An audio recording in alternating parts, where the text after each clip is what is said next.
인연이 곡간을 털었다. 빚이 7냥이니 7냥만 내면 누구든 데려가도 좋다. 장날 저작거리 한복판, 만삭의 여종이 도둑으로 몰려 7냥에 팔리고 있었습니다. 사람들이 손가락질하며 비웃는데 웬 노부인이 선뜻 7냥을 던지더니 그 여종을 며느리로 데려가겠다 하였지요. 한데 노부인이 만삭의 여종을 며느리로 들인 그날부터 고울을 쥐고 흔들던 자의 손이 떨리기 시작했습니다. 구독과 좋아요를 눌러주시고 어디서 듣고 계신지 댓글에 남겨주세요.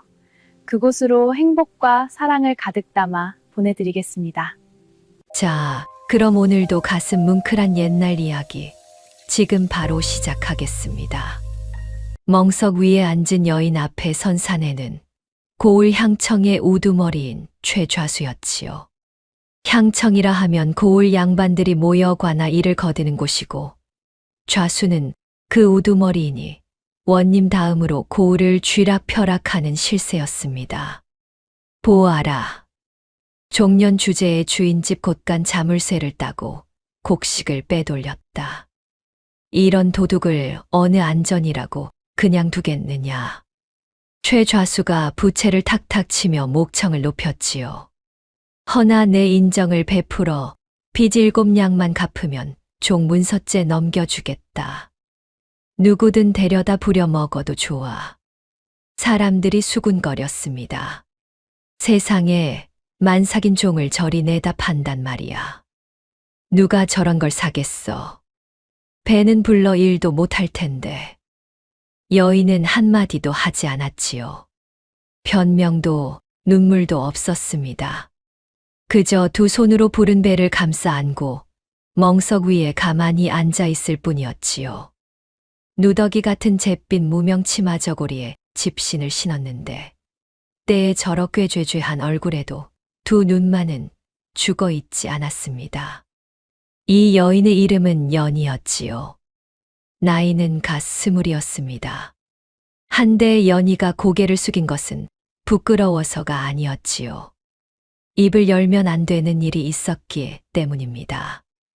연희는 곳간을 턴 적이 없었습니다. 도둑이 아니었지요.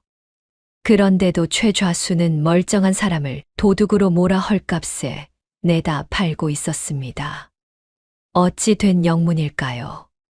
그 까닭은 이 이야기가 끝날 무렵에야 밝혀질 것입니다. 다만 한 가지, 최좌수의 눈은 연희가 아니라 구경꾼들을 살피고 있었지요. 누가 이 여종을 사가는지, 어디로 데려가는지를 지켜보려는 눈이었습니다. 그뿐 아니라 사람들 틈에는 최좌수가 풀어둔 사내 둘이 섞여 있었지요. 겉으로는 구경꾼인 척했지만 눈만은 연희에게서 한순간도 떨어지지 않았습니다.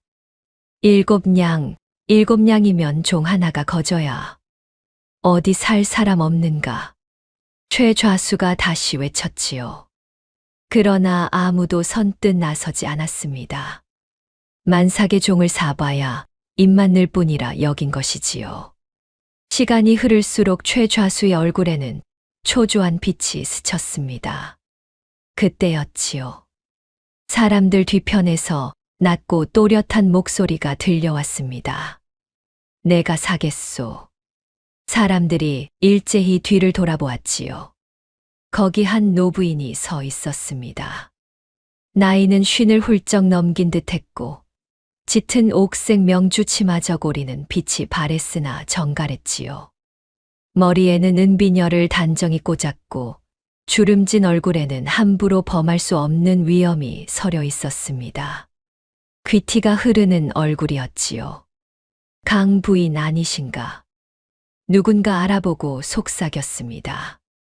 한때 이 고을에서 손꼽히던 강 진사댁 안주인이었지요. 지금은 가세가 기울었으나 그 이름만은 아직 사람들이 기억하고 있었습니다. 강 부인이 사람들을 해치고 멍석 앞으로 걸어 나왔지요. 그러고는 품에서 엽전 꾸러미를 꺼내더니 최좌수 앞에 툭 내려놓았습니다. 7냥이요. 세어 보시오. 최좌수의 눈이 가늘어졌지요. 강 부인께서 이 종을 사신다는 말씀이요. 만삭에 도둑 누명까지 쓴 것을? 그렇소. 허허, 무엇에 쓰시려고?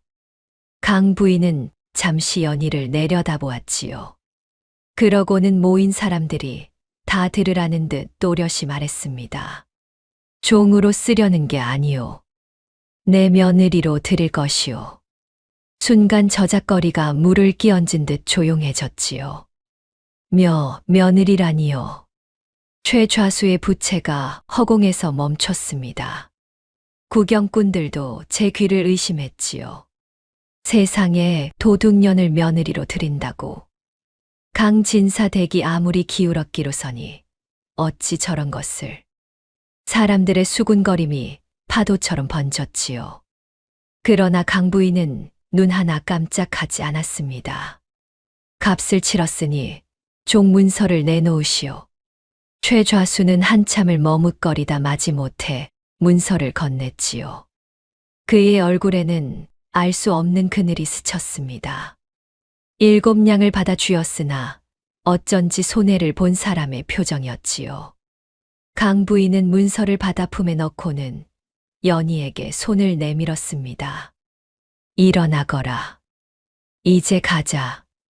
연희가 천천히 고개를 들었지요. 처음으로 강 부인의 얼굴을 마주 본 것입니다. 어찌 된 일인지 알 수 없다는 눈빛이었지요. 종으로 팔린 줄 알았는데 며느리라니 도무지 영문을 모르겠다는 얼굴이었습니다. 어찌하여 소녀를. 말은 집에 가서 하자. 사람들 눈이 많구나. 강 부인은 연희를 부축해 일으켰지요. 만삭의 몸이라 일어서는 것조차 힘겨웠습니다. 강 부인은 그런 연희의 등을 가만히 받쳐주었지요. 그 손길이 어찌나 따뜻했던지 연희는 저도 모르게 눈시울이 뜨거워졌습니다. 종으로 끌려다니며 사람 대접이라곤 받아본 적이 없던 연희였지요. 그런 연희에게 누군가 사람의 손을 내민 것은 참으로 오랜만의 일이었습니다. 두 사람이 저작거리를 빠져나갈 때 최좌수는 7냥을 쥔 채 그 뒷모습을 노려보고 있었지요. 그 곁으로 풀어둔 사내 하나가 슬그머니 다가왔습니다. 좌수 어른, 저 종을 그냥 보내도 되겠습니까? 최좌수는 한동안 말이 없었지요. 그러다 낮게 중얼거렸습니다. 강진사 댁이라 하필이면. 무슨 말씀이신지. 두고 봐야겠다. 저 늙은이가 무슨 속셈으로 도둑년을 며느리로 드리는지. 최좌수의 가는 눈이 더욱 가늘어졌지요. 그는 7냥으로 화근을 멀리 치워버렸다 여겼는데 어쩐지 마음 한구석이 편치 않았던 것입니다. 집으로 돌아오는 길은 멀었지요. 강 부인은 연희를 천천히 걷게 하며 한 번도 재촉하지 않았습니다. 연희는 걸으면서도 자꾸만 곁눈으로 강 부인을 살폈지요. 도무지 이 노부인의 속을 알 수 없었습니다. 어머님이라 부르거라. 강 부인이 문득 말했지요. 예. 이제 내 며느리가 되었으니 어머님이라 불러야 하지 않겠느냐. 연희는 입술을 달싹였으나 차마 그 말이 나오지 않았지요. 종으로 살아온 세월이 너무 길었던 탓입니다. 소녀는 도둑이라 하였습니다. 그런 소녀를 어찌. 내가 도둑이냐? 강 부인이 걸음을 멈추고 연희를 똑바로 보았지요. 연희는 그 눈을 마주하지 못하고 고개를 떨구었습니다. 내가 도둑이 아닌 것은 내가 안다. 연희의 어깨가 흠칫 떨렸지요. 어떻게 아느냐고 묻고 싶었으나 강 부인은 더 말하지 않고 다시 걸음을 옮겼습니다. 마침내 다다른 강씨 집은 듣던 대로 많이 기울어 있었지요. 한때는 소슬대문에 행랑채까지 거느린 으리으리한 집이었다는데 지금은 기와 군데군데 잡초가 돋고 담장도 무너진 데가 있었습니다. 그래도 안채만은 정갈하게 쓸려 있었지요. 마당에 들어서자 한 젊은 사내가 마루에서 내려왔습니다. 키가 훤칠하고 어깨가 다부진 청년이었지요. 강 부인의 아들 강도진이었습니다. 나이는 25이었지요. 한데 그 얼굴에는 어딘가 세상 물정 모르는 도련님 티가 남아 있었습니다. 어머니, 그자가 그 사람이 누굽니까? 강도진의 눈이 연희의 부른 배에 가서 멎었지요. 만삭의 낯선 여인을 데려온 어머니를 보며 그의 얼굴이 점점 굳어갔습니다. 내 처가 될 사람이다. 예.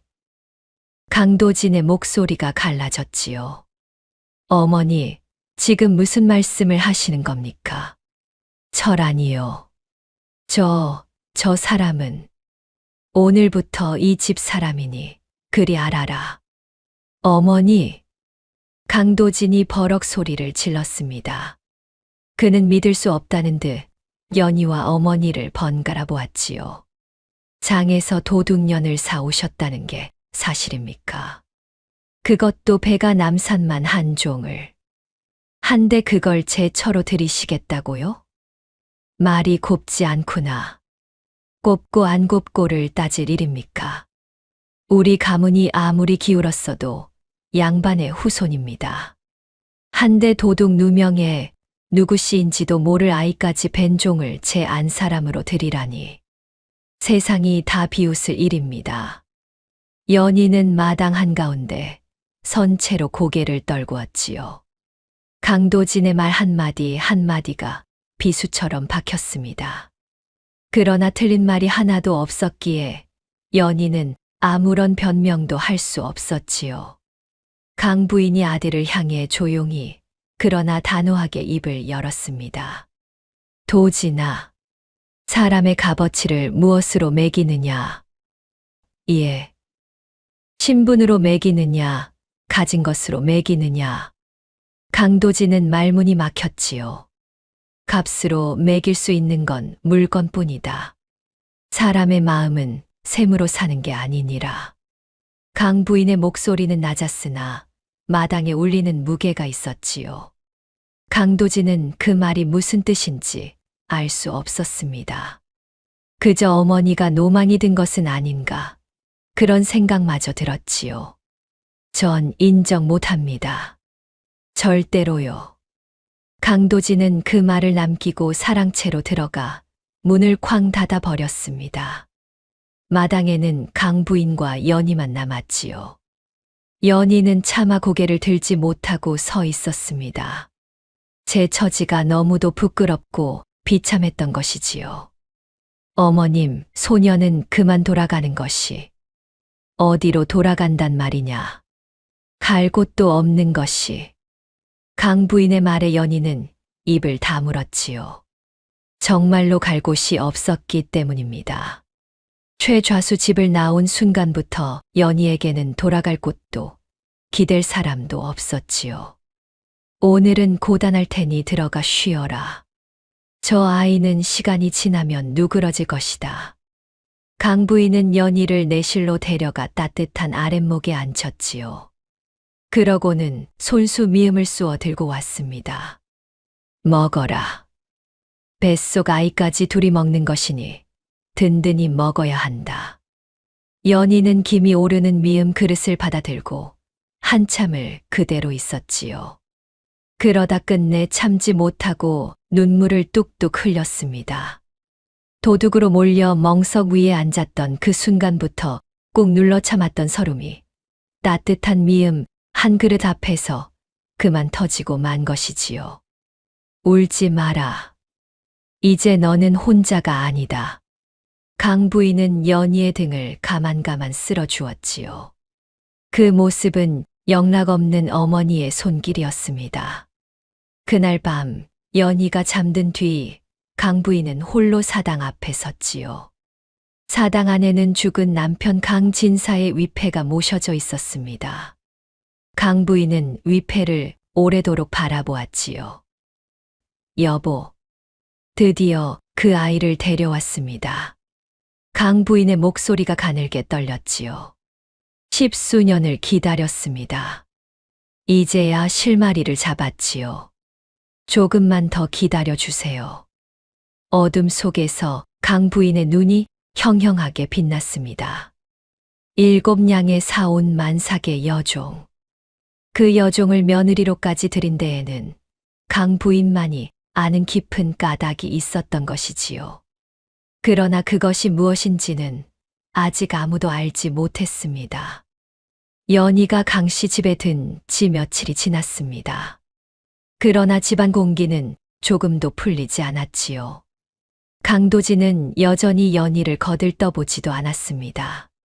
도둑년과 한 집에 사는 것만으로도 치욕이요. 강도진은 그렇게 내뱉고는 사랑채에 틀어박혔지요. 한 방을 쓰기는커녕 마주치면 고개를 돌렸고 아침 저녁 밥상에서도 한마디 말이 없었습니다.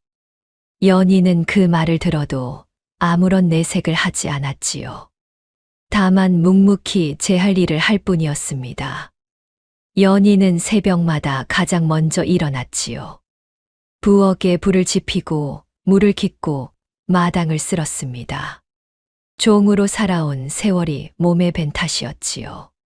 강 부인이 그러지 말라 일러도 연희는 가만히 있지를 못했습니다. 며느라, 만삭의 몸으로 어찌 그 일을 다 하느냐. 좀 쉬어라. 소녀는 괜찮습니다, 어머님. 몸을 놀리는 게 차라리 편하옵니다. 연희는 그렇게 말하며 빙긋 웃어 보였지요. 한데 연희가 하는 일 가운데 남몰래 하는 일이 하나 있었습니다. 바로 강도진의 옷을 깁는 일이었지요. 강도진의 두루마기는 가세가 기운 뒤로 여기저기 해져 있었습니다. 연희는 강도진이 잠든 깊은 밤, 그 해진 옷을 가만히 가져다 한 땀 한 땀 기웠지요. 그러고는 날이 밝기 전에 다시 제자리에 걸어두었습니다. 옷이 또 기워져 있구나. 어머니께서 하셨나. 강도진은 말끔히 기워진 옷을 보고도 그저 그리 여겼지요. 어머니가 한 일이려니 했던 것입니다. 연희가 차린 밥상도 마찬가지였지요. 강도진의 그릇에는 늘 따뜻한 국이 올랐습니다. 식은 밥은 질색인데 어찌 알고 국을 데워 두는지 강도진은 그것이 당연한 줄로만 알았지요. 식은 밥을 싫어하는 자신을 어머니가 챙기는 것이려니 했던 것입니다. 그러나 강 부인은 그런 일을 시킨 적이 없었지요. 강 부인은 연희가 새벽마다 무엇을 하는지 다 알면서도 모르는 척 지켜보고만 있었습니다. 저 아이의 마음이 참으로 깊구나. 도진이 저를 그리 박대하는데도 강 부인은 속으로 그렇게 생각하며 고개를 끄덕였지요. 그 무렵 강씨 집에 자주 드나드는 사람이 하나 있었습니다. 죽은 강진사의 아우인 강첨지였지요. 나이는 46이었습니다. 형이 죽은 뒤로 형수의 집 살림을 봐준다는 핑계로 드나들었으나 속내는 따로 있었지요. 기운 가문에 그나마 남은 전답과 살림을 노리는 것이었습니다. 강첨지는 연희가 들어온 것을 알고는 펄쩍 뛰었지요. 형수님, 이게 무슨 망령이십니까? 도둑년을 며느리로 들이시다니요. 가문 망신은 둘째치고 저것이 무슨 화를 불러올지 어찌 아십니까? 화를 부르는 건 사람이 아니라 마음이지요, 서방님. 예, 그게 무슨... 내 집 일은 내가 알아서 하겠습니다. 강 부인이 단호하게 말하자 강첨지는 입을 비죽거리며 물러났지요. 그러나 그날 이후로 강첨지의 발길은 더 잦아졌습니다. 무슨 꼬투리라도 잡으려는 심산이었지요. 며칠 뒤였습니다. 강첨지가 사랑채에서 강도진을 붙들고 은밀히 속닥였지요. 조카, 자네도 알지 않는가? 우리 집 곳간 살림은 내가 맡아보고 있네. 한데 요즘 곡식이 자꾸 비는 게야. 아무래도 저 도둑년이 또 손버릇을 부리는 것 같단 말이지. 정말입니까? 내 눈으로 보지는 못했네만 곳간 장부를 보면 셈이 안 맞아. 들어온 곡식보다 나간 곡식이 많거든. 종으로 살던 것이 어디 가겠는가. 그게 사실이라면 그냥 둘 수 없지요. 그렇고 말고. 이대로 두면 집안 곳간이 거덜날 게야. 자네가 어머니께 말씀드려 저것을 내쫓아야 하네. 강도진은 분한 마음에 곳간으로 향했지요. 정말로 연희가 곡식을 빼돌렸는지 두 눈으로 확인할 작정이었습니다. 그때 마침 곳간 앞에 연희가 서 있었지요. 내 인연 또 곳간에 손을 댄 게냐. 강도진이 다짜고짜 소리쳤습니다. 연희는 영문을 몰라 눈을 동그랗게 떴지요. 무슨 말씀이신지요? 시침이 떼지 마라. 곳간 곡식이 자꾸 빈다더구나. 종으로 살던 손버릇이 어디 가겠느냐? 연희는 잠시 강도진을 바라보았지요. 그러고는 차분히 입을 열었습니다. 곳간 장부를 보여주시겠습니까? 뭐라? 장부를 보면 알 수 있을 것이옵니다. 곡식이 어디로 나갔는지요. 강도진은 어이가 없었지요. 종 주제의 장부를 보겠다니 글도 모르는 것이 무슨 수작인가 싶었습니다. 한데 마침 곳간을 살피러 온 강첨지가 그 말을 듣고는 코웃음을 쳤지요. 하하, 도둑년이 이제 장부까지 보겠다는구나. 어디 한번 봐라. 봐도 모를 테지만. 강첨지는 비웃으며 장부를 휙 던졌습니다. 연희가 그것을 주워 펼쳤지요. 그러고는 한참을 들여다보더니 또박또박 말했습니다. 여기 쌀 2섬이 나갔다는 기록이 사흘 간격으로 2번 적혀 있습니다. 한데 2군데 글씨를 보면 하나는 처음부터 있던 글씨고 다른 하나는 먹빛이 달라 나중에 더 쓴 것이옵니다. 그게 무슨... 또 여기 콩을 보십시오. 들어온 양에서 나간 양을 빼면 곳간에 한 섬이 남아야 하는데 장부 끝에 셈은 한 톨도 없다 적혀 있지요. 셈이 비는 것은 누군가 장부를 고쳐 곡식을 빼돌렸기 때문이옵니다. 곳간 앞에 정적이 흘렀지요. 강첨지의 얼굴이 새파랗게 질렸습니다. 이 인연이 무슨 헛소리를... 헛소리가 아니옵니다. 곳간 잠을 쇠는 작은 아버님께서 쥐고 계시지 않습니까? 연희의 말은 조용했으나 빈틈이 없었습니다. 강도진은 멍하니 연희를 바라보았지요. 종인 줄로만 알았던 여인이 장부를 척척 읽어내는 것도 모자라 셈의 허점까지 짚어 내고 있었던 것입니다. 자네 글을 아는가? 강도진이 저도 모르게 물었지요. 연희는 잠시 망설이다 고개를 숙였습니다. 어릴 적에 조금 익혔을 뿐이옵니다. 강첨지는 더 있다가는 제 발등을 찍을까 두려워 황급히 자리를 떴지요. 그러나 그는 물러나면서도 연희를 향해 도끼 어린 눈초리를 던졌습니다. 저것이 보통 내기가 아니로구나. 그를 알고 셈을 읽다니. 저대로 두면 내 속셈이 다 드러나겠어. 어떻게든 저것을 이 집에서 내쫓아야 한다. 그날 곳간 일은 그렇게 흐지부지 끝났습니다. 그러나 강도진의 마음에는 작은 의문이 하나 생겼지요. 저 여인은 대체 누구인가?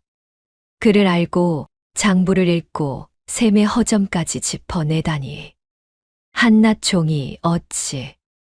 강도진은 그날 밤 잠을 이루지 못했지요. 도둑년이라 멸시하던 여인이 알고 보니 자기보다 영민한 데가 있었던 것입니다. 부끄러움과 호기심이 한데 섞여 마음을 어지럽혔지요. 견디다 못한 강도진은 어머니를 찾아갔습니다. 어머니, 한 가지 여쭙겠습니다. 저 사람 정말 한낱종이 맞습니까? 어찌 그를 알고 장부를 읽는단 말입니까? 내가 보기엔 어떠하냐? 보통 사람은 아닌 듯합니다. 곳간 장부의 허점을 한눈에 짚어내는 것이 예사 솜씨가 아니었습니다. 사람을 겉만 보고 함부로 값을 매기지 말라 하지 않았느냐. 차차 알게 될 것이다. 강 부인은 그 말만 남기고 더는 답하지 않았지요. 강도진은 어머니의 알 수 없는 미소에 고개를 갸웃거릴 뿐이었습니다. 한편 그 무렵 강씨 집에 또 한 차례 위기가 닥쳤지요. 강도진이 노름에 손을 댄 것이 화근이었습니다. 가세가 기울어 답답하던 차에 한미천 잡아보겠다며 노름판을 기웃거렸지요. 그러다 그만 큰 빚을 지고 만 것입니다. 노름빚 채권자가 집까지 찾아왔지요. 사나운 사내 셋이 마당에 들이닥쳐 으름장을 놓았습니다. 닷새 안에 20냥을 갚지 못하면 이 집 전담 문서를 가져가겠소. 조금만 말미를 주시오. 곧 마련하겠소. 말미는 무슨? 닷새다, 닷새. 강도진의 얼굴이 흑빛이 되었지요. 가문의 마지막 남은 전답이었습니다. 그것마저 잃으면 강씨 집은 끝장이었지요. 강도진은 차마 어머니께 말도 못하고 발만 동동 굴렀습니다. 그 모습을 연희가 가만히 지켜보고 있었지요. 그날 밤 연희는 제 손가락에 낀 은가락지를 한참이나 들여다보았습니다. 죽은 친어머니가 남긴 단 하나의 유품이었지요. 흉년의 식구들이 뿔뿔이 흩어질 때 어머니가 연희의 손에 끼워주며 한 말이 떠올랐습니다. 이것만은 무슨 일이 있어도 간직하거라. 이게 내가 누구인지 말해줄게야. 연희는 그 가락지를 10년 넘게 살에서 떼지 않았지요. 종으로 끌려다니면서도 매를 맞으면서도 지켜온 단 하나의 보물이었습니다. 한데 그 가락지를 가만히 들여다보던 연희가 끝내 그것을 손에서 뺐지요. 이튿날 새벽 연희는 아무도 모르게 집을 나섰습니다. 만삭의 몸으로 읍내 전당포까지 걸어가 그 은가락지를 맡기고 돈을 마련했지요. 그러고는 노름빚 채권자를 찾아가 조용히 빚을 갚았습니다. 누가 보냈소? 그저 갚으면 되는 것 아니옵니까? 다시는 이 집에 발을 들이지 마십시오. 연희는 그렇게만 말하고 돌아섰지요. 빚이 갚아졌다는 소식에 강도진은 어리둥절했습니다. 어머니께서 마련하셨습니까? 강도진이 물었으나 강 부인은 고개를 저었지요. 나는 모르는 일이다. 그럼 대체 누가? 강도진은 고개를 갸웃거릴 뿐이었습니다. 제 노름빚을 누가 무엇으로 갚았는지 끝내 알지 못했지요. 그날 연희의 손가락에서 은가락지가 사라진 것을 강도진은 눈치채지 못했던 것입니다. 다만 연희의 빈 손가락에는 가락지가 끼어 있던 자리만 하얗게 남아 있었지요. 10년 넘게 끼고 있던 자국이었습니다. 연희는 그 빈자리를 가만히 쓰다듬으며 혼잣말처럼 중얼거렸지요. 어머니, 용서하세요. 하지만 사람을 살리는 일에 쓴 것이니 어머니도 나무라지 않으시겠지요.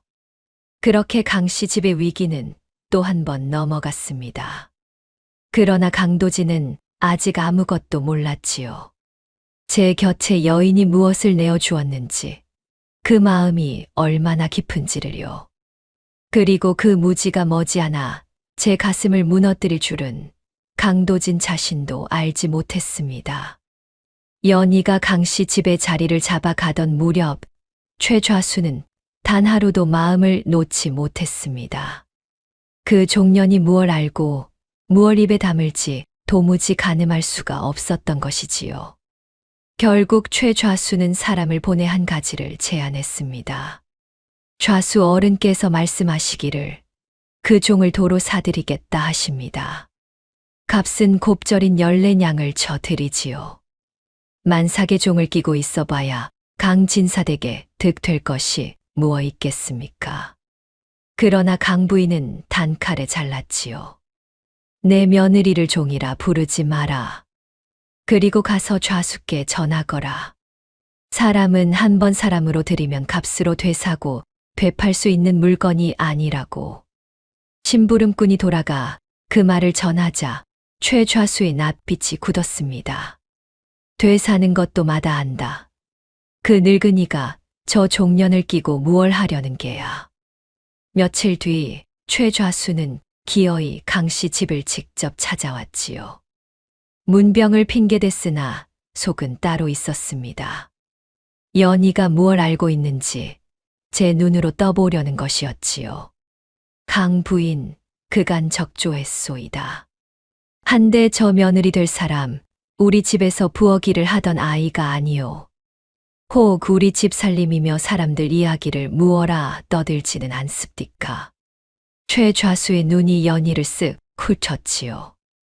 연희는 가슴이 철렁했으나 짐짓 아무것도 모르는 양 고개를 숙였습니다. 소녀는 그저 부엌 한 구석에서 불만 떼던 천한 것이옵니다.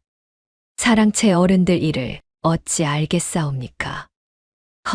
그래야지. 종이 주인집 일을 함부로 입에 담으면 쓰나.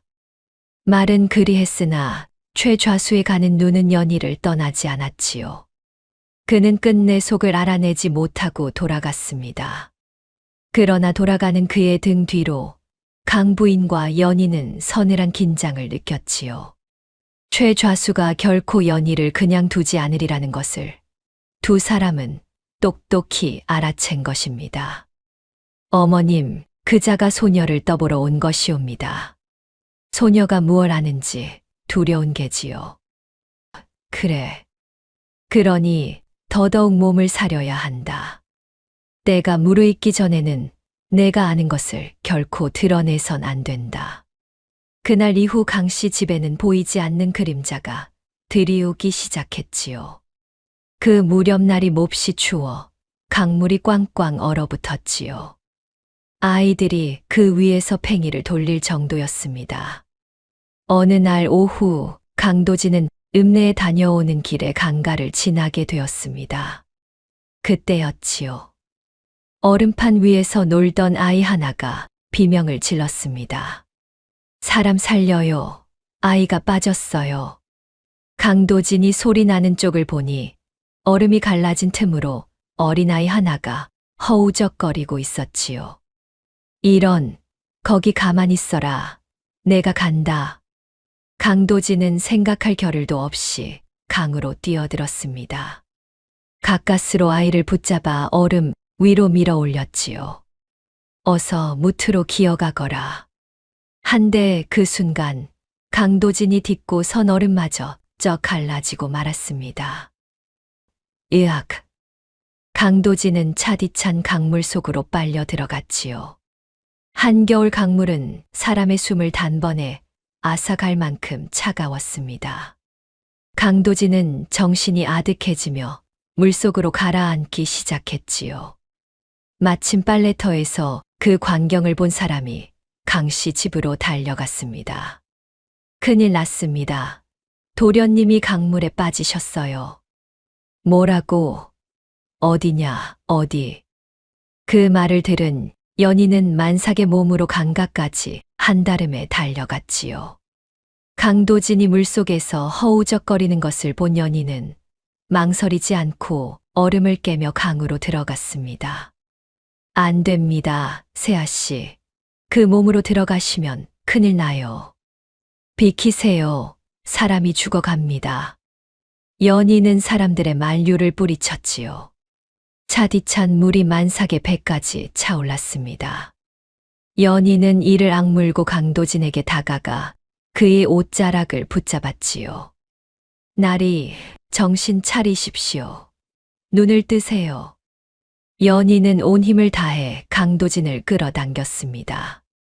만삭의 몸으로 다 큰 사내를 끌어내는 일이 어디 쉬웠겠습니까? 그러나 연희는 포기하지 않았지요. 어서요. 누가 좀 거들어 주세요. 세아 씨가 저 몸으로 어서 끌어올려라. 마침 달려온 동네 사람들이 거들어 가까스로 강도진을 무트로 끌어올렸습니다.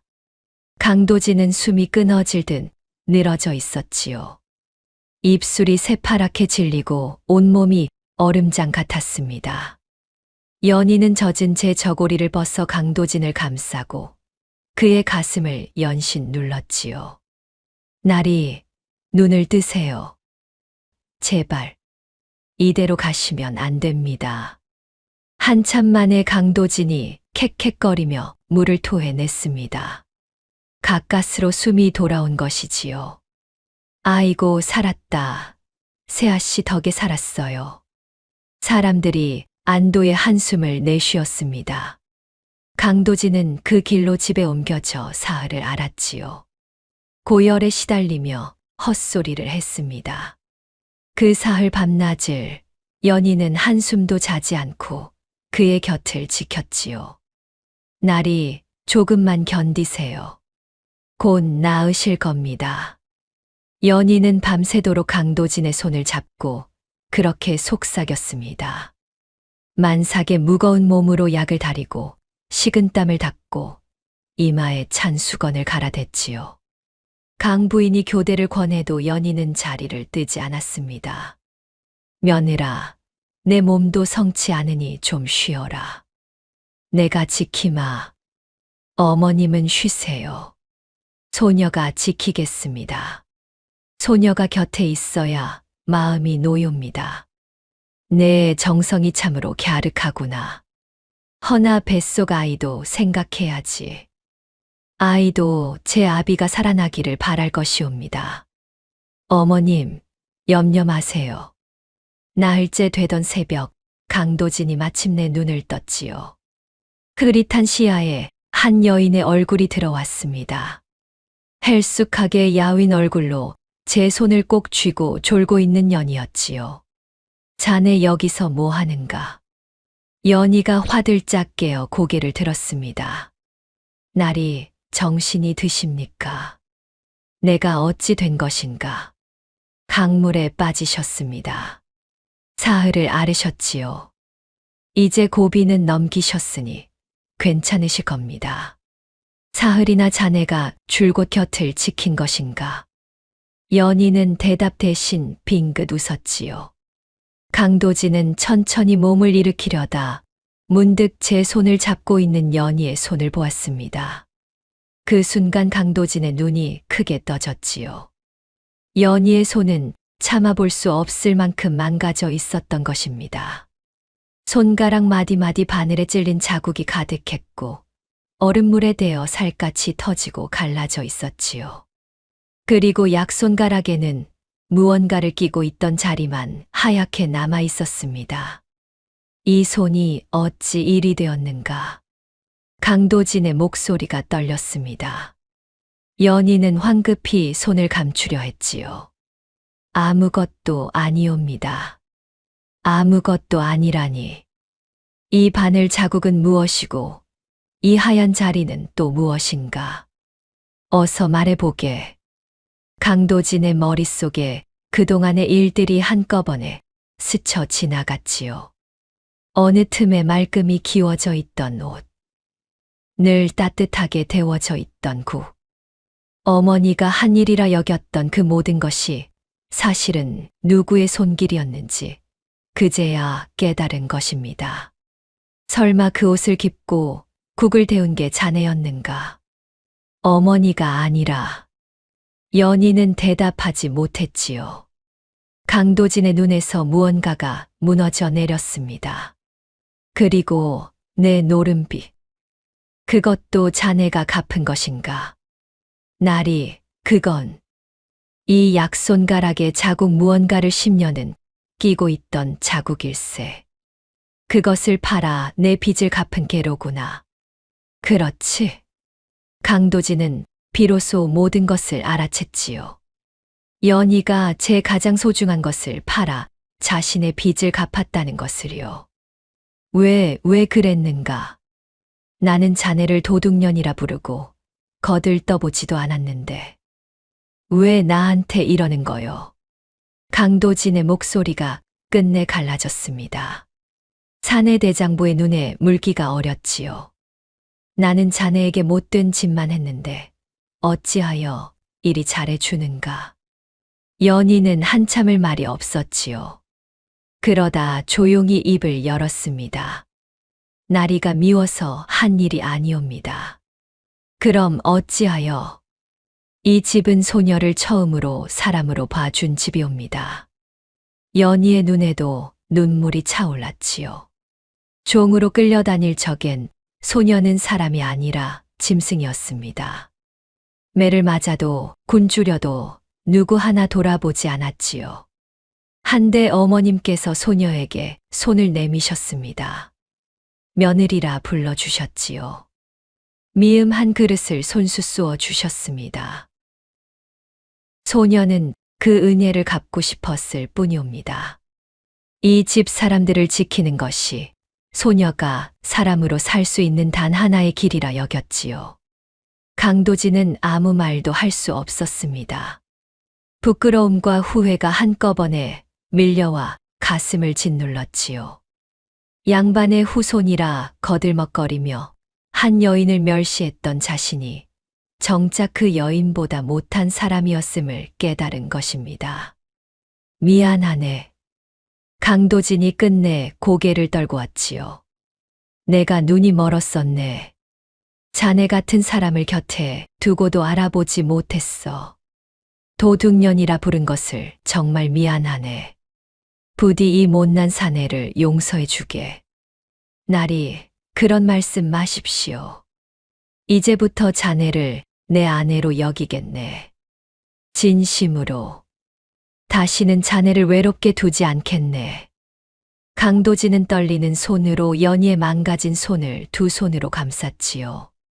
그 따뜻한 온기에 연희의 눈에서 참았던 눈물이 흘러내렸습니다. 고맙습니다. 나리.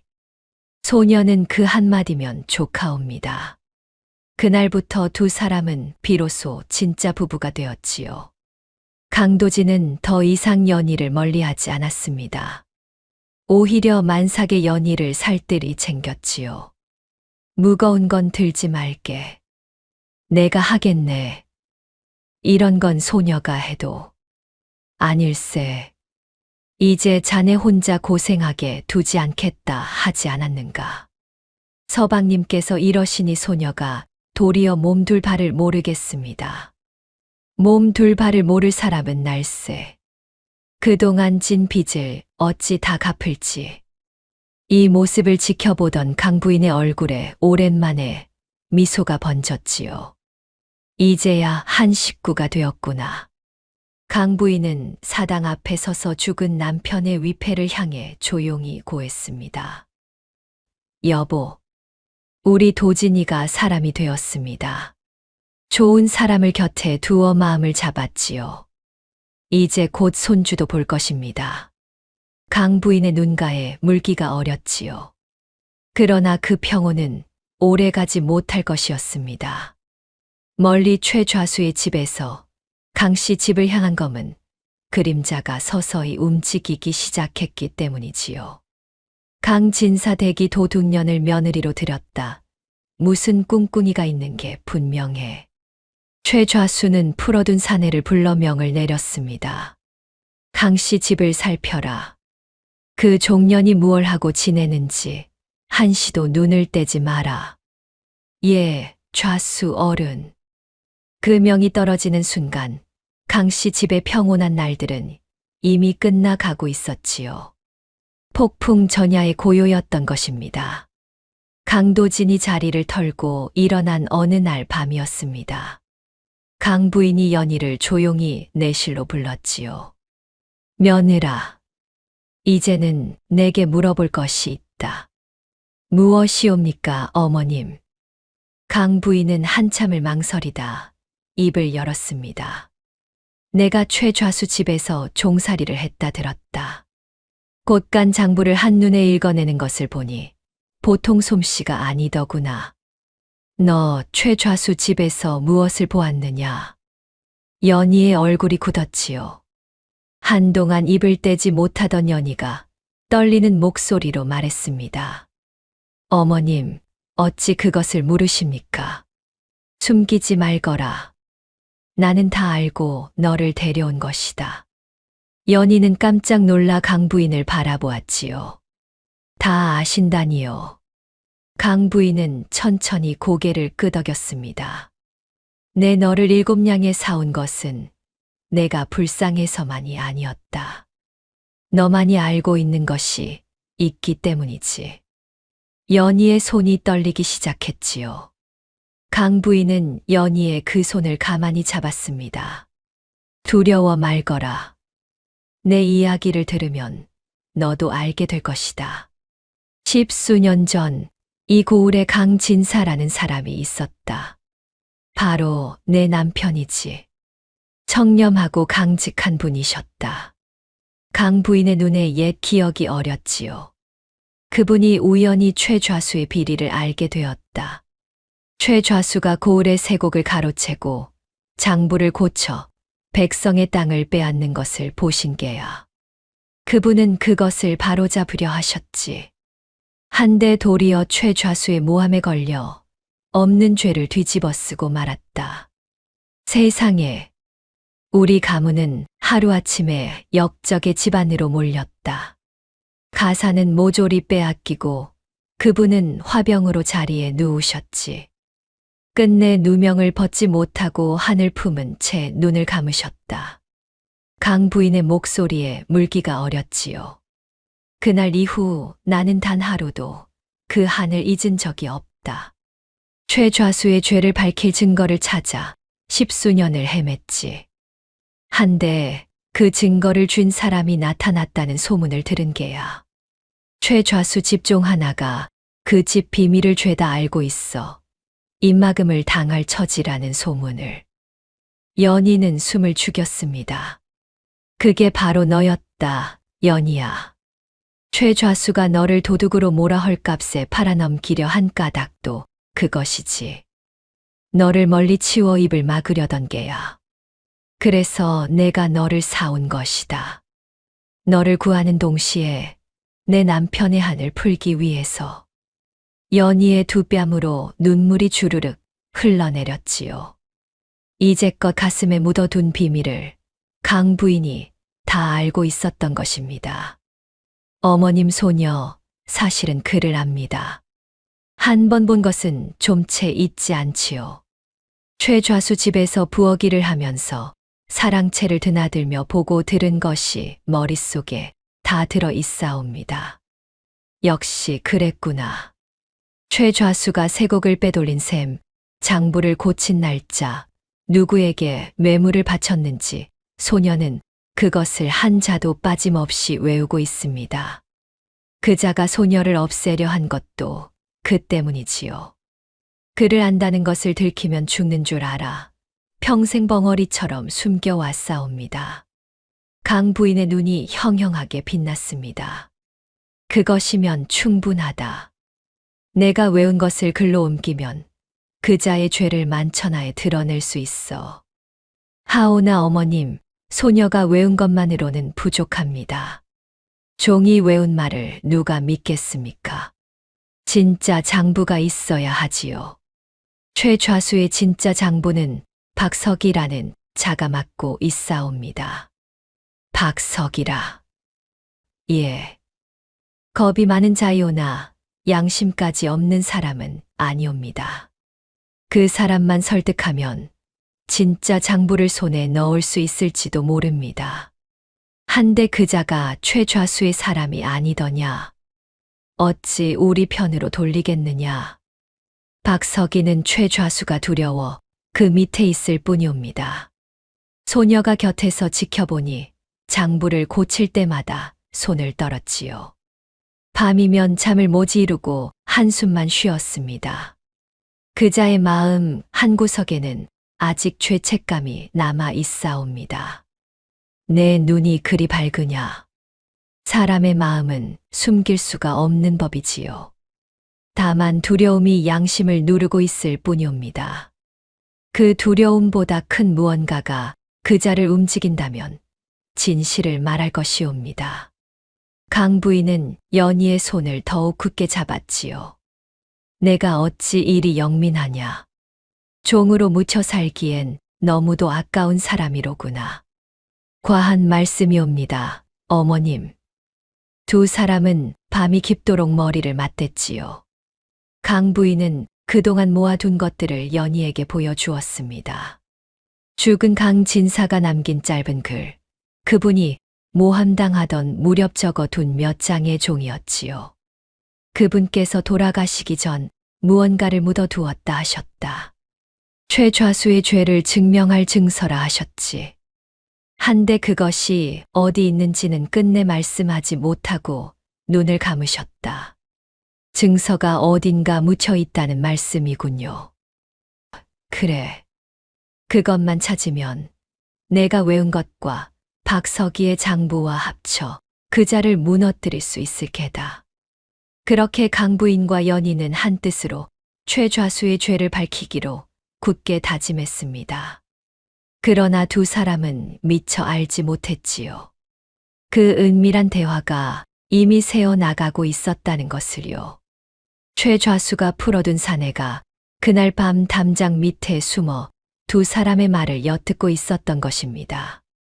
사내는 곧장 최 좌수에게 달려가 들은 발을 고했지요. 뭐라, 그 종년이 내 장부를 외우고 있다고? 최 좌수의 얼굴이 시뻘겋게 달아올랐습니다. 그뿐이 아닙니다. 강 부인이 그 종년을 시켜 좌수 어른의 죄를 밝히려 한답니다. 박서기까지 끌어들이려 한다지요. 최 좌수는 부채를 우두둑 부러뜨렸지요. 그 늙은이가 기어이 강 진사 그자가 죽고도 10수년 만에 또 화근이 돋는구나. 안 되겠다. 그 종년을 살려 두어선 안 되겠어. 최 좌수는 험상궂은 자객 하나를 불렀습니다. 오늘 밤 강씨 집에 들어 그 종년을 처치해라. 만삭이라니 일도 아닐 게다. 흔적을 남기지 마라. 예, 분부대로. 그날 밤 칠흑같이 어두운 밤이었지요. 강씨 집 담장을 넘는 검은 그림자가 있었습니다. 자객은 소리 없이 내실로 다가갔지요. 마침 연희는 잠자리에 들어 있었습니다. 자객이 칼을 빼들고 방문을 열려는 순간이었지요. 누구냐? 마침 측간에 다녀오던 강도진이 그 그림자를 발견한 것입니다. 강도진이 소리치자 자객은 흠칫했으나 곧 칼을 휘두르며 내실로 뛰어들었지요. 안 돼. 연희를 노리는 개로구나. 강도진은 앞뒤 가릴 것 없이 몸을 던졌습니다. 자객의 칼이 연희를 향해 내리꽂히려는 찰나 강도진이 그 사이로 뛰어든 것이지요.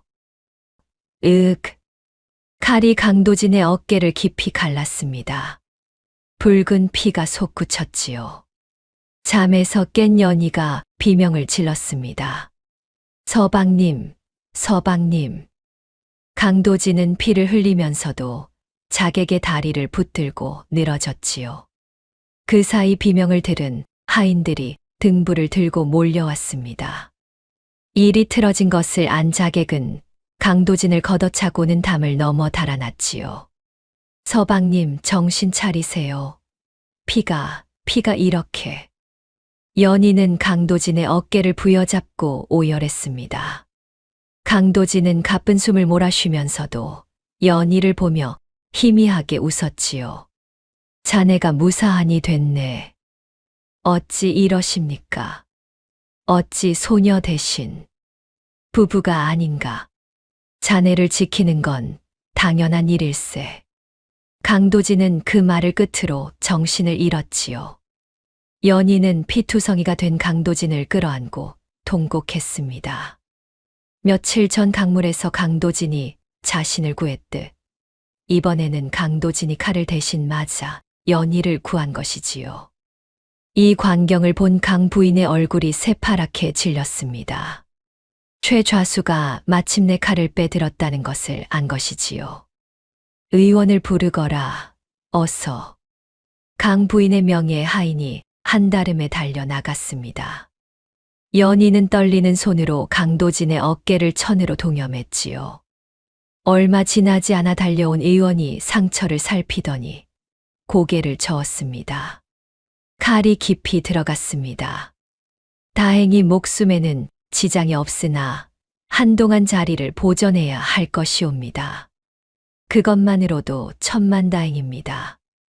연희는 강도진의 곁을 한시도 떠나지 않고 간병했지요.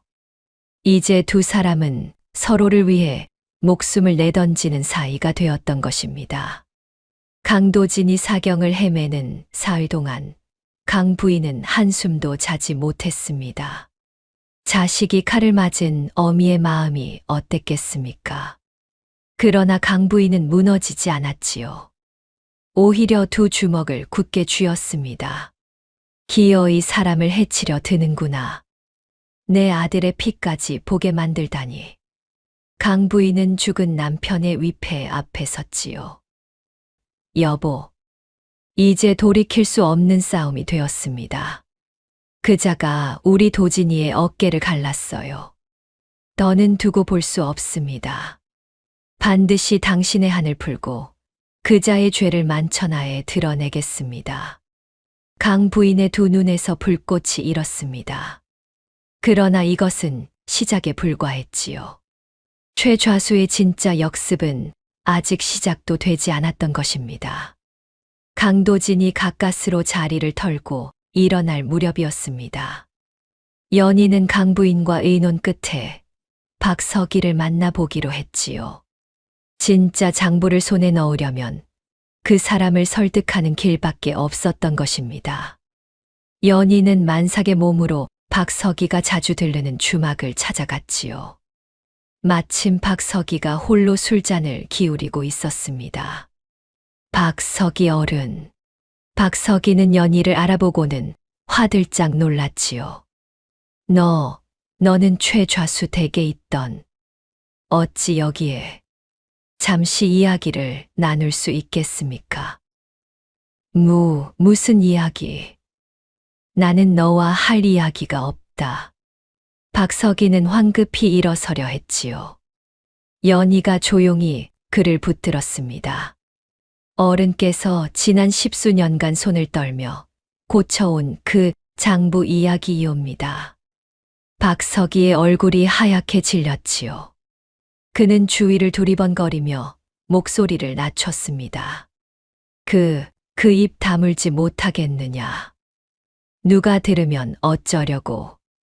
어른께서도 아시지요. 그 장부에 죄 없는 사람들의 피눈물이 적혀 있다는 것을요. 강진사 어른도 땅을 빼앗긴 백성들도 다 그 거짓 장부에 당한 것이옵니다.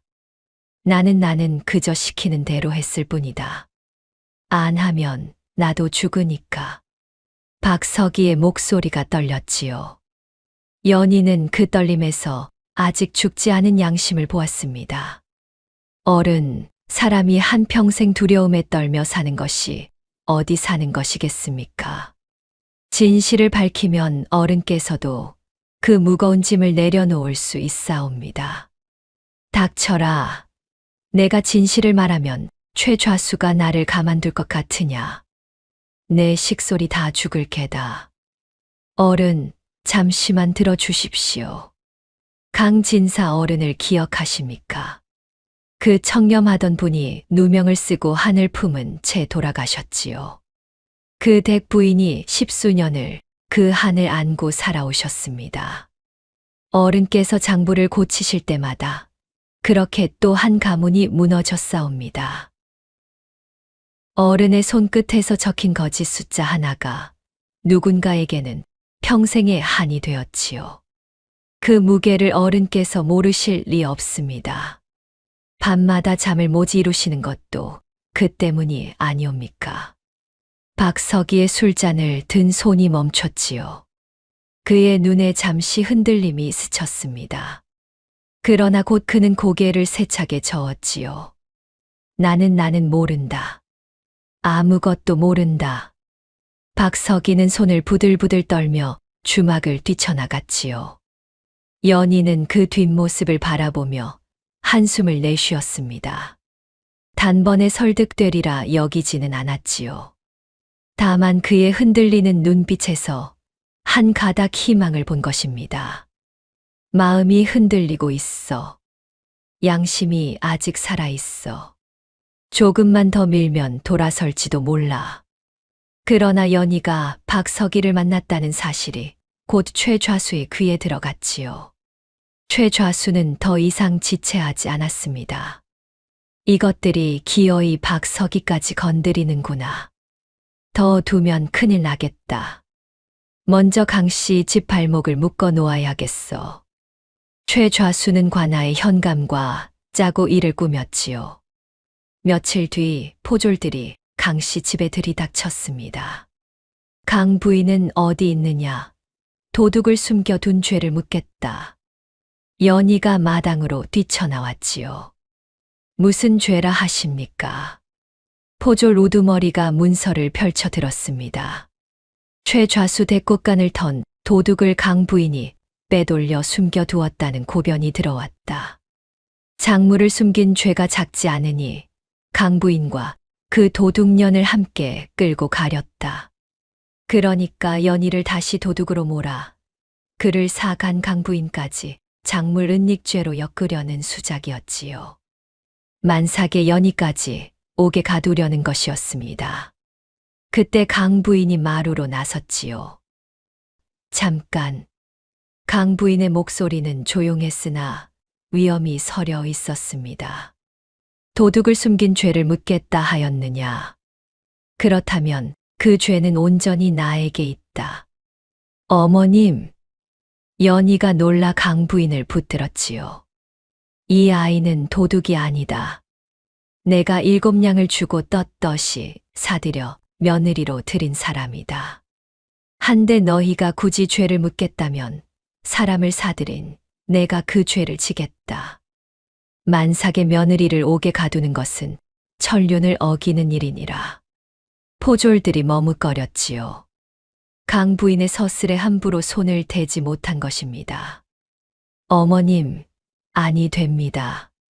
소녀가 가겠습니다. 어머님이 어찌 오게를. 며느라. 강 부인이 연희의 두 손을 마주 잡았지요. 너는 뱃속에 아이가 있다. 그 아이를 지키는 것이 지금 내가 할 일이다. 그리고 우리가 하려던 일 잊지 말거라. 박석이 그리고 그분이 묻어두신 것. 내가 옥에 있는 동안 내가 그것을 찾아야 한다. 어머님, 울지 마라. 나는 10수년을 기다려 온 사람이다. 옥살이 며칠쯤이야 견디지 못하겠느냐. 도리어 이것이 기회일지도 모른다. 강 부인은 그렇게 말하고는 스스로 포졸을 따라 나섰지요. 만삭의 며느리를 대신해 옥에 드는 시어머니의 뒷모습을 연희는 눈물로 배웅했습니다. 강도진도 다친 몸을 이끌고 나와 어머니를 불렀지요. 어머니, 제가 가겠습니다. 어머니를 옥에 보낼 수 없습니다. 도진아, 너는 다친 몸이고 내 처를 지켜야 한다. 어미 걱정은 말거라. 강 부인이 끌려간 뒤 강씨 집에는 무거운 침묵이 내려앉았지요. 연희는 매일같이 옥에 밥을 날랐습니다. 만삭의 몸으로 차디찬 옥문 앞에 서서 시어머니에게 따뜻한 국밥을 들이밀었지요. 어머님, 좀 드십시오. 기운을 차리셔야 합니다. 오냐, 내가 고생이 많구나. 도진이는 좀 어떠하냐. 어깨 상처는 많이 아물었사옵니다. 염려 마세요. 바깥일은 어찌 되어 가느냐. 박석이를 다시 만나보려 하옵니다. 그 사람만 마음을 돌리면 길이 열릴 것이옵니다. 조심하거라. 최좌수의 눈이 사방에 깔려 있을 게다. 강 부인은 옥살이의 고초 속에서도 며느리를 먼저 걱정했지요. 연희는 그런 시어머니를 두고 차마 발길이 떨어지지 않았습니다. 그러나 슬퍼하고만 있을 수는 없었지요. 시어머니를 구할 사람은 이제 자신밖에 없었던 것입니다. 연희는 주먹을 꼭 쥐었습니다. 어머님이 저 대신 오게 드셨어. 이제 내가 움직여야 해. 연희는 강도진과 함께 강진사가 남긴 글들을 다시 살피기 시작했지요. 증서를 어디 묻어두었는지 단서를 찾으려는 것이었습니다. 밤새 종이를 들여다보던 연희가 문득 한 구절에 눈을 멈췄지요. 서방님, 이것 좀 보십시오. 여기 뿌리 깊은 곳에 참을 묻었노라라는 구절이 있습니다. 뿌리 깊은 곳이라. 단순한 글귀가 아닌 듯합니다. 무언가를 가리키는 게 아닐까요? 뿌리라면 나무를 말하는 것일지도 모르지요. 강도진의 눈이 번쩍 뜨였습니다. 옳거니. 아버지께서 생전에 끔찍이 아끼시던 나무가 있었네. 뒷마당에 늙은 감나무 말일세. 손수 심으셨다고 늘 말씀하셨지. 그 나무 밑일지도 모릅니다. 두 사람은 한 가닥 희망을 붙들었지요. 마침내 증서의 행방에 다가선 듯했습니다. 그날 밤 연희와 강도진은 뒷마당 감나무 밑을 파기 시작했지요. 가슴이 두근거렸습니다. 이것만 찾으면 옥에 든 강 부인을 구하고 최좌수를 무너뜨릴 수 있을 터였지요. 한참을 파 내려가자 흙 속에서 무언가 딱딱한 것이 손에 닿았습니다. 서방님, 무언가 있습니다. 그러나 그것을 꺼내 든 순간 두 사람의 얼굴이 굳어버렸지요. 그것은 증서함이 아니라 텅 빈 나무 상자였던 것입니다. 안에는 아무것도 들어있지 않았지요. 누군가 한 발 앞서 증서를 꺼내 간 흔적만 남아 있었습니다. 이럴 수가. 누가 먼저 가져갔단 말입니까? 연희의 손이 떨렸지요. 다 잡은 듯 했던 희망이 손가락 사이로 빠져나가는 순간이었습니다. 대체 누가 이곳을 알았단 말인가? 아버지께서 묻으신 곳을 아는 사람은 아무도 없을 텐데. 강도진이 빈 상자를 부여잡고 망연자실했지요. 연희는 흙 묻은 상자를 가만히 살펴보았습니다. 서방님, 이 상자를 보십시오. 흙이 새로 파헤쳐진 자국이 아직 생생합니다. 누군가 파낸 지 며칠 되지 않은 것이옵니다. 며칠 전이라. 증서가 여기 있다는 것을 안 사람이 있다는 뜻이지요. 아버님의 글귀를 풀 줄 아는 사람, 혹은 이 집안 사정을 속속들이 아는 사람. 집안 사정을 속속들이 아는 자라 대체 누굴까요? 아버님이 묻으신 곳까지 알만한 사람이라면. 연희는 입술을 깨물었지요. 짐작하는 데가 없지는 않았으나 차마 그 이름을 입에 올릴 수는 없었습니다. 한 핏줄을 의심하는 일이었으니까요. 그래서 연희는 그 생각을 애써 밀어냈지요. 증거도 없이 사람을 의심하는 것은 도리가 아니라 여긴 것입니다. 누구든 증서를 가져간 자가 최좌수와 한패라면 큰일이옵니다. 그 증서가 최좌수 손에 넘어갔다면 영영 빛을 보지 못할 것이지요. 그럼 우리는 어찌해야 하는가?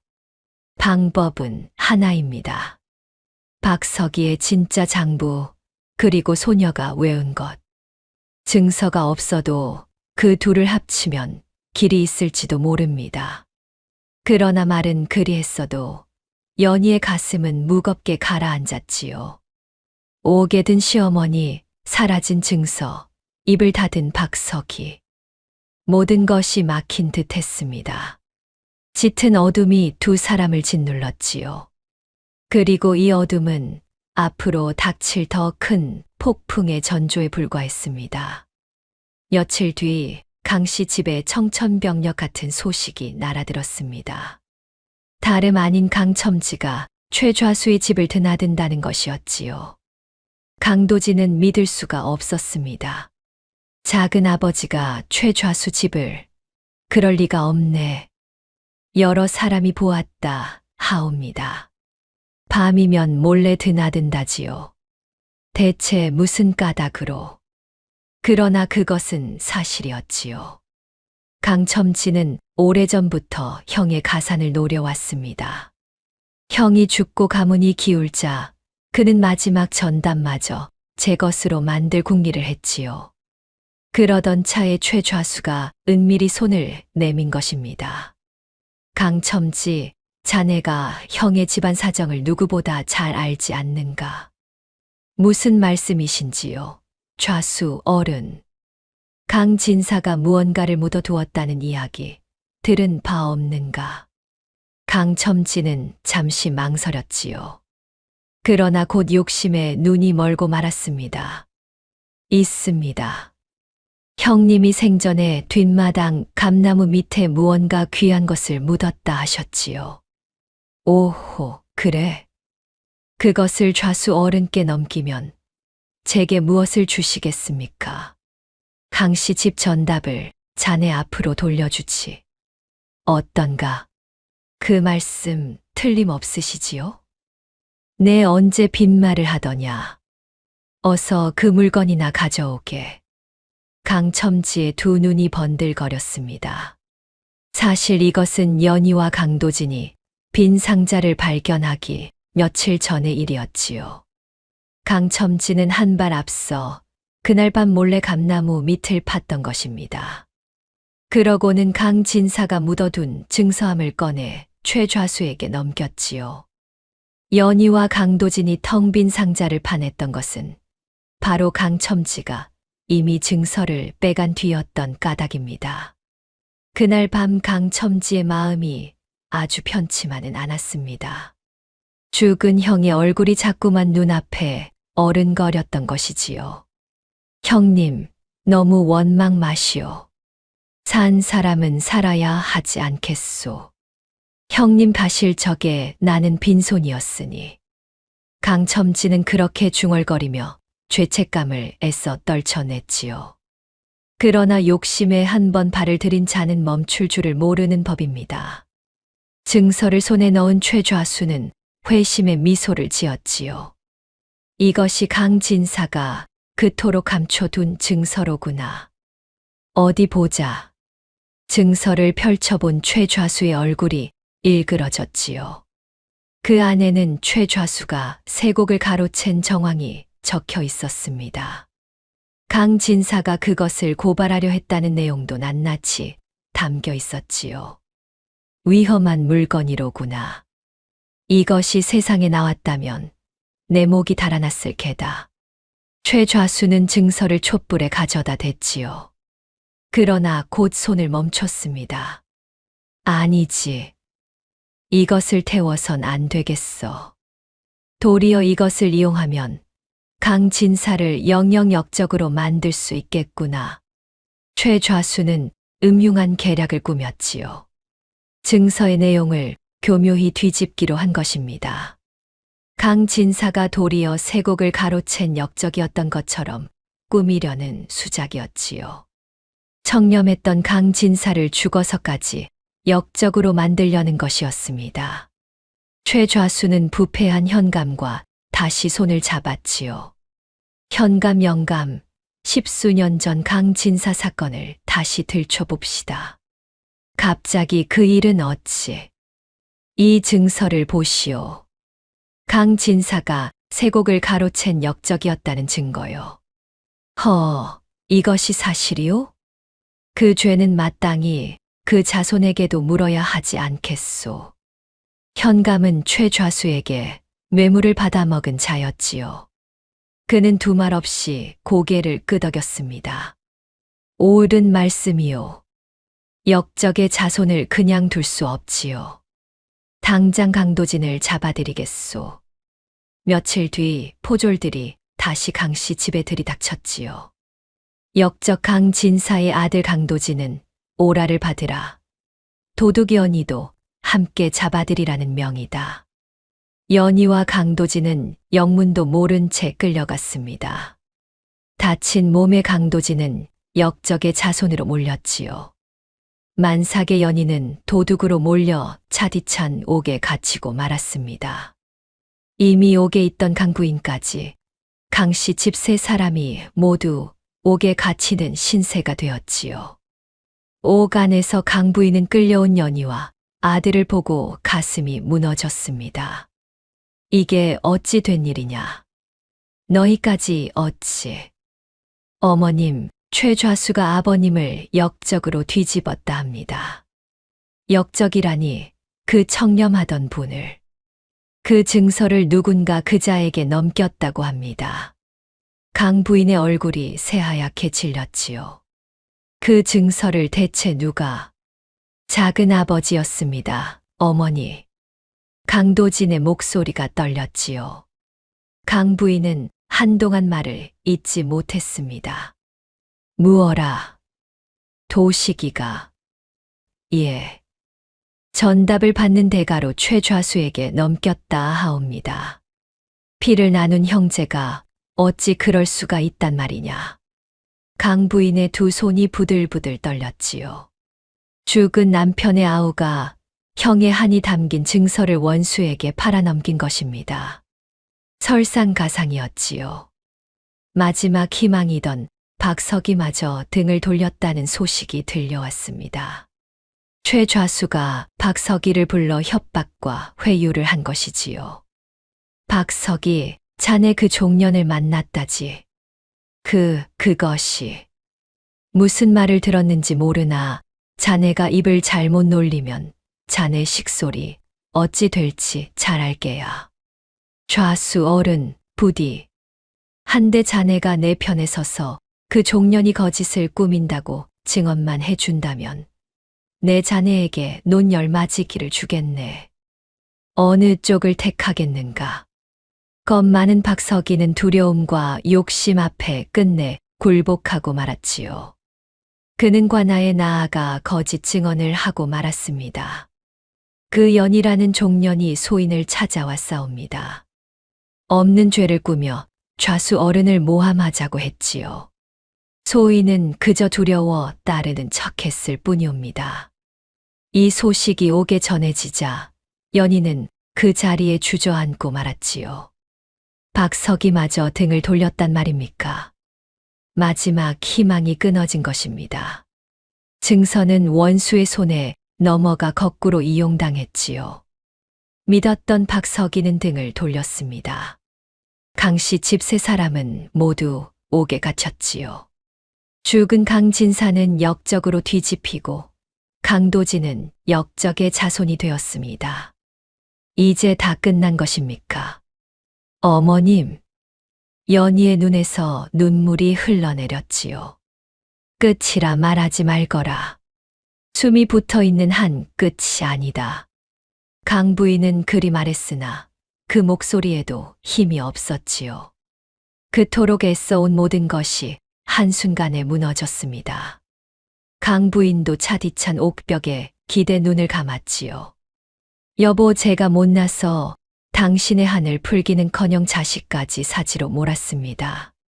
강 부인의 주름진 뺨으로 눈물이 흘렀지요. 옥 안에는 깊은 절망만이 가득했습니다. 만삭의 연희는 차디찬 바닥에서 배를 부여잡고 떨었지요. 곧 해산할 몸인데 이 차디찬 옥에서 아이를 낳아야 할 처지였던 것입니다. 여보, 미안하오. 부인을 이 지경으로 만든 내가 죄인이오. 강도진도 연희의 손을 잡고 고개를 떨고 왔지요. 한참을 흐느끼던 연희가 문득 눈물을 닦고 고개를 들었습니다. 아닙니다, 서방님. 아직 끝나지 않았사옵니다. 부인. 소녀의 머릿속에는 아직 그자의 죄가 고스란히 남아 있사옵니다. 증서를 빼앗기고 박석이가 등을 돌렸어도 소녀가 외운 것까지 빼앗아 갈 수는 없지요. 길은 반드시 있을 것이옵니다. 연희의 두 눈에 다시 빛이 돌아왔지요. 그 모습에 강부인도 가까스로 고개를 들었습니다. 그래, 내 말이 옳다. 우리가 여기서 무너지면 그분의 한은 영영 풀 길이 없어진다. 방법을 찾아야 합니다. 이 고을 현감이 최좌수와 한패라면 고을 안에서는 길이 없지요. 더 높은 곳에 호소해야 하옵니다. 더 높은 곳이라. 한양에 올라가 임금께서 보내신 암행어사께 진정을 올리는 것이옵니다. 마침 이 일대를 살피러 암행어사가 내려온다는 소문이 있사옵니다. 강도진의 눈이 번쩍 뜨였지요. 내가 가겠네. 비록 다친 몸이나 내 두 다리로 한양까지 가서라도 진정을 올리겠소. 하오나 서방님은 역적으로 몰린 몸이옵니다. 관문을 지나기가 쉽지 않을 텐데. 그래도 가야 하지 않겠는가. 여기 앉아 죽음을 기다릴 수는 없네. 세 사람은 옥 안에서 마지막 희망을 붙들었지요. 그러나 가장 큰 어둠은 아직 오지 않았습니다. 최좌수는 옥에 갇힌 연희가 여전히 마음에 걸렸지요.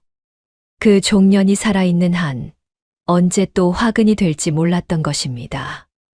그 종년이 외운 것이 있다 했지. 살려두면 두고두고 화근이야. 최좌수는 신복을 불러 낮게 명했지요. 아예 옥 안에서 없애버려야겠다. 옥조를 매수해라. 어찌할깝쇼. 그 종년이 아이를 낳는 그 순간을 노려라. 산모와 아이를 함께 없애라 일러라. 최좌수의 입가에 잔혹한 미소가 번졌습니다.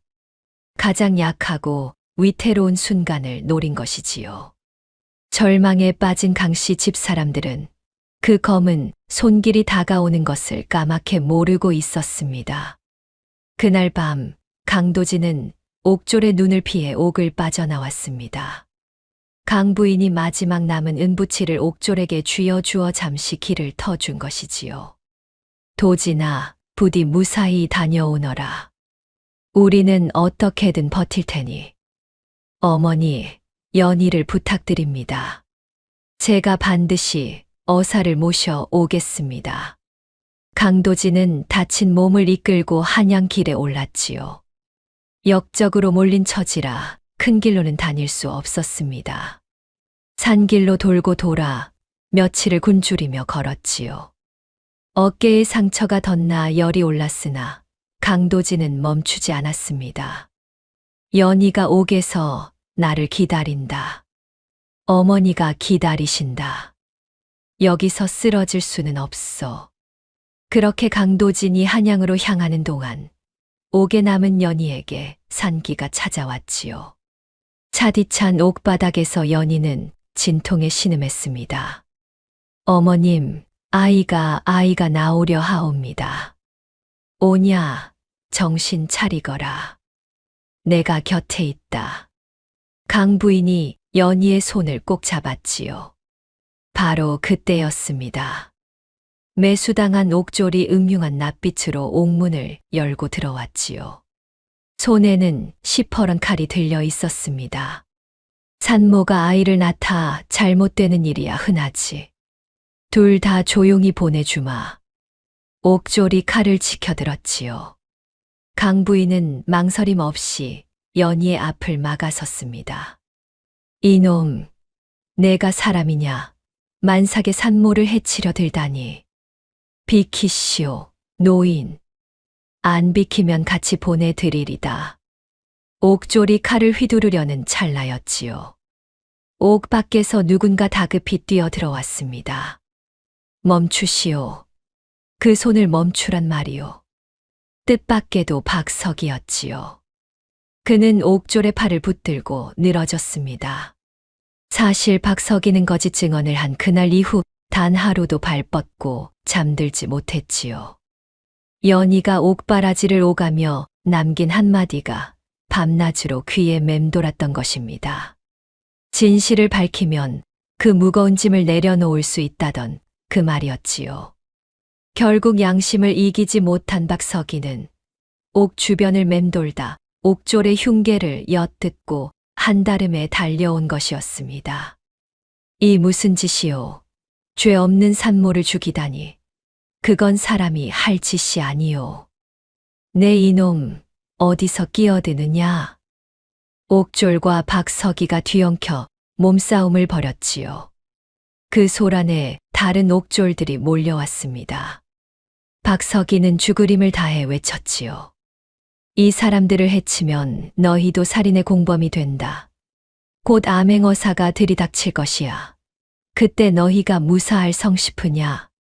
암행어사라는 말에 옥졸들이 주춤했지요. 그 사이 연희는 가까스로 아이를 낳았습니다. 차디찬 옥 안에 우렁찬 아이의 울음소리가 울려 퍼졌지요. 사내 아이였습니다. 응애, 응애. 오, 아이가 나왔구나. 강 부인이 눈물을 흘리며 아이를 받아 안았지요. 박서기는 그 광경을 보며 무너지듯 주저앉았습니다. 내가 죄가 많소. 그동안 두려움에 눈이 멀어 사람의 도리를 저버렸소. 이 아이를 보니 도저히 더는 안 되겠소. 박서기는 품에서 무언가를 꺼냈지요. 누렇게 빛바랜 장부 한 권이었습니다. 이것이 최좌수의 진짜 장부 사본이요. 내 10수년간 목숨처럼 숨겨온 것이요. 언젠가 죄를 씻을 날이 오리라 여겨 차마 태우지 못했소. 연희는 갓난아이를 품에 안은 채 그 장부를 바라보았지요. 꺼져가던 희망의 불씨가 되살아나는 순간이었습니다. 한편 한양으로 향하던 당도지는 가는 길에 마침 이 일대를 살피러 내려온 암행어사와 마주쳤지요. 강도지는 어사 앞에 엎드려 연희가 외운 최좌수의 죄상을 낱낱이 고했습니다. 세곡을 빼돌린 날짜와 양, 뇌물이 오간 내력까지 빠짐없이 아른 것이지요. 어사의 눈이 번쩍 뜨였습니다.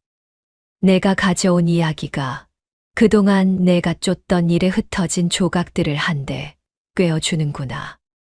여러 고을에서 세곡이 사라진다는 장계가 올라와 내려왔으나 정작 그 우두머리를 잡을 증좌가 없어 애를 먹던 차였다. 내 처가 외웠다는 그것이 바로 열쇠로다. 어사또 부디 제 처와 어머니를 구해 주십시오. 만삭의 몸으로 옥에 갇혀 있사옵니다. 걱정 마라. 함께 내려가자. 진실을 밝혀주마. 며칠 뒤 고을 관아에 암행어사가 출두했지요. 마패를 높이 든 어사 앞에 최좌수와 현감이 끌려 나왔습니다. 옥에 갇혔던 당부인과 연희도 풀려나 마당에 섰지요. 연희는 갓난아이를 품에 안고 강도진의 부축을 받으며 당당히 걸어 나왔습니다. 먼저 연희가 입을 열었지요. 첫 번째 증거를 내미는 단계였습니다. 어사또 소녀가 최좌수의 죄를 낱낱이 아뢰겠나이다. 정축년 가을 최좌수는 고을 세곡 300석 중 100석을 빼돌리고 장부에는 흉년으로 거두지 못한 것처럼 꾸몄사옵니다. 무인년 봄에는 김첨지의 논 스무 마지기를 거짓 빈 문서로 빼앗았지요. 그 거래에 오간 뇌물이 40냥, 받은 자는 바로 저기 계신 현감이옵니다. 연희의 입에서 날짜와 숫자가 막힘없이 쏟아져 나왔지요. 좌중이 술렁였습니다.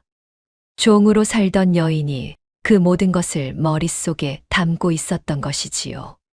그러자 최좌수가 두 번째 역습에 나섰습니다. 어사또 저 종년의 말을 믿으시옵니까?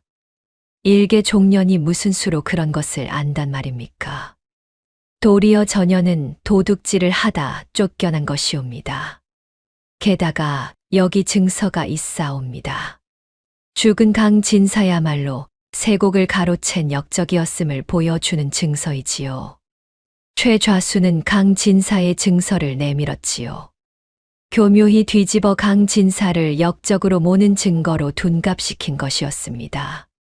세 번째, 현감이 동요하는 단계였지요. 어사또. 최좌수의 말도 일리가 있사옵니다. 종의 말만 믿을 수는 없는 노릇이지요. 증서가 저리 명백하니 현감이 최좌수를 거들고 나섰습니다. 어사의 얼굴에 잠시 망설임이 스쳤지요. 증서라는 물증 앞에서 연희가 외운 말만으로는 무게가 기울 수 있었던 것입니다. 분위기가 다시 최좌수 쪽으로 기우는 듯 했지요. 바로 그때 네 번째 단계가 펼쳐졌습니다. 박서기가 앞으로 나선 것이지요. 아니 되옵니다. 어사또. 그 증서는 최좌수가 내용을 뒤집어 위조한 것이옵니다. 진짜는 따로 있사옵니다. 박서기는 품에서 숨겨온 진짜 장부 사본을 꺼내 바쳤지요. 소인이 바로 최좌수의 장부를 맡아 온 서기이옵니다. 10수년간 그자의 명에 따라 장부를 고쳐왔지요. 이것이 고치기 전에 진짜 장부이옵니다. 저 종년이 아니, 저 부인이 아른 날짜와 숫자가 이 장부와 한자도 틀림없이 맞을 것이옵니다. 대조해 보시옵소서. 어사가 진짜 장부와 연희의 진술을 대조해 보았습니다. 과연 한치의 어긋남도 없었지요. 그제야 강첨지마저 겁에 질려 무너졌습니다. 소인이 다 말씀드리겠습니다. 형님이 묻어 두신 증서를 제가 파내어 최좌수에게 넘겼사옵니다. 전답을 받기로 하고 죽을 죄를 지었사옵니다. 마지막 5번째 단계였지요. 모든 진실이 드러나자 어사가 추상같이 호령했습니다. 진실이 명명백백히 드러났도다. 최만복은 세곡을 도적질하고 양민의 재산을 빼앗았으며 충신을 모함하여 역적으로 둔갑시킨 대역의 죄인이라. 현감은 뇌물을 받아 그 죄를 비호하였으니 함께 다스리겠노라. 어사또. 자비를 한 번만. 여봐라. 저 죄인들을 모조리 하옥하라. 포졸들이 최좌수와 현감, 강첨지를 오라로 묶었지요. 고울을 쥐고 흔들던 최좌수가 마침내 무너지는 순간이었습니다. 어사는 죽은 강진사의 누명을 깨끗이 벗겨주었지요. 강진사는 충직한 선비였음이 밝혀졌도다. 빼앗긴 가산을 모두 돌려주고 그 명예를 회복하라. 강부인은 그 자리에 주저앉아 통곡했습니다. 10수년 묵은 한이 마침내 풀리는 눈물이었지요. 여보, 들으셨습니까? 당신의 한을 풀었습니다. 이제야 풀었어요. 강씨 집은 가산을 되찾았지요. 빼앗겼던 전답과 옛집이 모두 돌아왔습니다. 강진사의 위패 앞에 온 식구가 모여 절을 올렸지요. 강도진이 갓난아이를 안고 위패 앞에 무릎 꿇었습니다. 아버지, 손주가 태어났습니다. 이 아이가 우리 강씨 가문을 이어갈 것입니다. 연희도 아이를 보듬으며 위패에 절했지요. 그때 강도진이 무언가를 꺼냈습니다. 바로 그 은가락지였지요. 연희가 노름빚을 갚느라 전당포에 맡겼던 친어머니의 유품이었습니다. 강도진이 수소문 끝에 되찾아 온 것이지요. 부인, 손을 이리 주시오. 서방님, 이것은 자네가 나를 위해 판 것을 내 기어이 되찾아왔네. 다시는 이 손에서 빼는 일이 없도록 하겠소. 강도진은 연희의 약손가락에 은가락지를 끼워 주었지요. 하얗게 자국만 남았던 그 자리에 가락지가 다시 제자리를 찾았습니다. 연희의 눈에서 뜨거운 눈물이 흘러내렸지요. 그때 곁에서 가락지를 들여다보던 어사가 문득 눈을 크게 떴습니다. 가만 그 가락지 안쪽에 새겨진 글자를 보아도 되겠느냐. 연희가 가락지를 빼어 건네자 어사는 안쪽에 새겨진 작은 글자를 보고는 놀란 낯빛이 되었지요. 이것은 송씨 가문의 표식이로구나. 혹 내가 송훈장의 핏줄이더냐. 연희의 어깨가 흠칫 떨렸습니다. 어찌 그것을. 송훈장이라면 한때 강직하기로 이름난 선비였다. 모함을 받아 가산이 풍비박산나고 식솔이 뿔뿔이 흩어졌다 들었지. 그 댁따님이 종으로 팔려갔다는 말도 있었으나 행방을 아는 이가 없었느니라. 연희의 눈에서 눈물이 주르륵 흘렀지요. 어머니가 가락지를 끼워주며 했던 말이 그제야 떠올랐던 것입니다. 이것이 내가 누구인지 말해줄 것이라던 그 말이었지요. 소녀 송훈장의 여식이 맞사옵니다. 어려서 글과 셈을 배운 것도 한 번 본 것을 잊지 못하는 것도 다 아버지께 물려받은 것이었지요. 다만 종으로 끌려다니며 그 사실을 숨겨왔을 뿐이옵니다. 좌중이 술렁였습니다. 한낱 종인 줄 알았던 여인이 알고 보니 몰락한 선비의 딸이었던 것이지요. 강도진과 강부인도 그제야 연희의 비범한 영민함이 어디서 온 것인지 깨달았습니다. 그러니 내가 그리 영민하였구나. 핏줄은 속일 수 없는 법이지. 강부인이 연희의 손을 따뜻이 감싸 주었지요. 두 몰락한 가문의 한이 한 며느리를 통해 함께 풀린 셈이었습니다. 강부인은 그런 며느리를 대견하게 바라보다 나직이 입을 열었지요. 연희야, 내 일찍이 말하지 않았느냐. 사람을 7냥에 팔 수는 있어도 7냥으로 살 수 없는 것이 있다고. 바로 사람의 마음이지. 내가 우리에게 준 것이 그것이었다. 어머님, 내가 이 집에 온 것은 7냥의 값이 아니라 하늘이 내린 복이었느니라. 세 식구는 서로를 부둥켜 안았지요. 어머님, 소녀는 이제 두려울 것이 없사옵니다. 어머님과 서방님, 그리고 이 아이가 있으니까요. 그래, 우리는 이제 한 가족이다. 무엇이 오더라도 함께 헤쳐나가면 된다. 7냥에 팔려온 만삭의 여종은 이제 한 가문을 일으킨 어엿한 안주인이 되었습니다. 도둑으로 몰려 멍석 위에 앉았던 여인이 마침내 제 가치를 만천하에 증명한 것이지요. 그리고 그 곁에는 사랑하는 지아비와 아이, 그리고 어머니가 함께였습니다. 봄볕이 따스하게 강씨 집 마당을 비추고 있었지요. 이 아이의 이름은 무엇라 지을까요, 어머님? 내가 지어보거라. 이 집을 살린 사람이 너이니. 세월이 흘러도 고을 사람들은 이 이야기를 두고두고 입에 올렸습니다. 7냥에 팔리던 가엾은 여인을 며느리로 들인 노부인의 안목을, 그리고 그 며느리가 보여준 깊은 마음과 지혜를 말이지요. 지금까지 7냥에 끌려온 임산부 여종을 며느리로 삼은 지혜로운 시어머니 이야기를 들려드렸습니다. 사람의 진정한 가치는 신분이나 가진 것으로 매길 수 없으며 한 사람의 깊은 마음과 지혜가 어떻게 거대한 악을 무너뜨리는지를 보여주는 이야기였지요. 부디 오늘 이야기가 여러분의 마음에 작은 울림으로 남기를 바랍니다. 다음 영상을 빠르게 만나보시려면 좋아요와 구독을 눌러주세요. 지금 화면에 나오는 더 재미있는 영상들도 함께 해주세요. 그럼 모두 행복한 하루 보내세요. 감사합니다.